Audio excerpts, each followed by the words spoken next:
지난 2019년 사회적 공분을 일으켰던 N번방 사건 기억하시는 분들이 굉장히 많을 텐데요.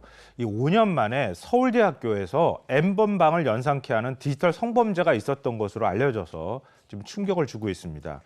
더구나 경찰이 4차례 수사하고도 피의자를 특정하지 못해서 수사를 종결했던 것으로 확인이 돼서 이게 또 논란이 더 키우는 그런 일들이 벌어지고 있습니다. N번방 사건, 여성들의 성착취 영상을 공유하고 판매한 사건이었죠.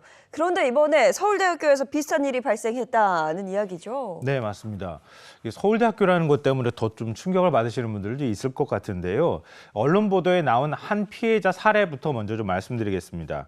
이 영화 예매 정보를 얻으려고 휴대전화에 이 텔레그램 앱을 깔았다고 하는데요. 다음 날부터 수십 개의 음란 사진과 동영상이 쏟아져 들어오기 시작했다고 합니다. 근데 이게 다른 사람의 것이 아니고요. 피해자 얼굴을 다른 여성의 몸과 합성한 딥페이크 음란물이었다고 합니다. 근데 이 영상이 서울대 단체방에 퍼지면서 피해자 신상이 공개가 됐고요. 이 단체방에서는 성적 조롱이 쏟아졌다고 합니다. 이게 한 피해자 사례거든요. 근데 추가 피해자가 20여 명에 달하는 상황이라고 합니다. 그래서 더 파문이 지금 커지고 있기도 합니다. 네. 대체 누가 이런 짓을 한 겁니까? 더 놀라운 사실은 범인은 피해자들하고 아주 가까이 있었다는 사실이었습니다. 그러니까 피해자 사진을 갖고 있는 사람이었을 거 아니겠어요? 근데 음란물에 이용된 사진이 메신저 프로필에 올려둔 사진이었었다고 합니다. 그러면 메신저하고 연결이 된 누군가였을 거 아니겠어요? 그렇죠. 네. 근데 피해자들하고 공통적으로 연락처를 갖고 있는 연결된 사람을 확인을 해봤더니 서울대 10년 넘게 재학 중인 같은 과 선배 박모 씨였다고 합니다. 그러니까 피해 여성 12명이 경찰에 수사를 요청했다고 하는데요. 그런데 6개월 동안 경찰이 수사하고 난 다음에 돌아온 답변은 무혐의였다고 합니다. 아니, 무혐의요? 네. 사실상 이 피해자들의 노력으로 용의자를 특정한 건데 무혐의 처분을 내린 이유는 뭐였을까요? 경찰은 혐의가 있다고 판단할 만한 단서가 발견되지 않았고 포렌식을 했더니 거기에서도 데이터가 나오지 않았다. 이렇게 이유를 밝혔다고 하는데요.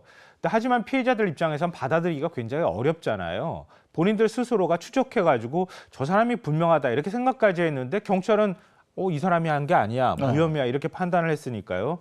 그래서 포기하지 않고 법원에 재판에 넘겨달라 이렇게 해서 재정 신청을 낼 수가 있거든요. 재정 신청을 냈고요. 결국 법원이 이를 받아들였습니다. 그래서 재판에 이제 회부가 된 겁니다. 재판이 열리면서 경찰도 재수사에 착수를 하게 됐고요. 결국 박 씨는 구속됐습니다. 현재 경찰은 박 씨 외에도 공범이 있을 것으로 보고 수사를 확대하고 있는 상황입니다. 이번 사건과 관련해서 어제 서울대에서 입장문을 냈다면서요? 예, 그렇습니다. 현재 사실관계를 확인 중이며 향후 디지털 성범죄에 대해서 구성원들이 더욱 경각심을 갖고 또 갖도록 예방교육을 강화하겠다. 피해자 보호 및 재발 방지를 위해서 최선을 다하겠다 이렇게 밝혔고요.